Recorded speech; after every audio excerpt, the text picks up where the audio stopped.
বই আছে আল ওয়াবিলুস সাইয়্যিব, এক কিতাব আমাদের। এই কিতাব আমরা এখানে লিখে দিয়েছি। আপনি যদি কোনো ভুল ভ্রান্তি পেয়ে থাকেন আমাদেরকে জানালে ব্যথিত হব। আমরা এখানে লিখে দিয়েছি প্রথম সংকলন, দ্বিতীয় সংকলন, তৃতীয় সংকলন। লেকিন কোরআন এক কিতাব 1450 আগেও লেখা নাই, আজকেও লেখা নাই, আগামীতেও কখনো লেখা হবে না। এততম এডিশন।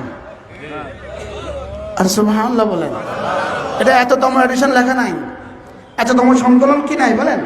এটা প্রথম সংকলন, আজও আছে আগের মতোই, আজও আছে কি আগের মতোই। আচ্ছা আপনি বলুন তো দেখি, সূরা ফাতিহা আমরা এক একজনে জীবনে কতবার পড়েছি, কতবার শুনেছি?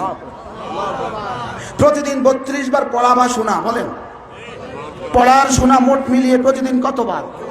প্রতিদিন 32 বার। গত এক মাসে কতবার? গত এক বছরে কতবার? 2023 সালে কতবার? 24 সালে কতবার? 22 সালে কতবার? 21 সালে কতবার? 20 সালে কতবার? 19 সালে কতবার? পুরা 20 শতাব্দীতে কত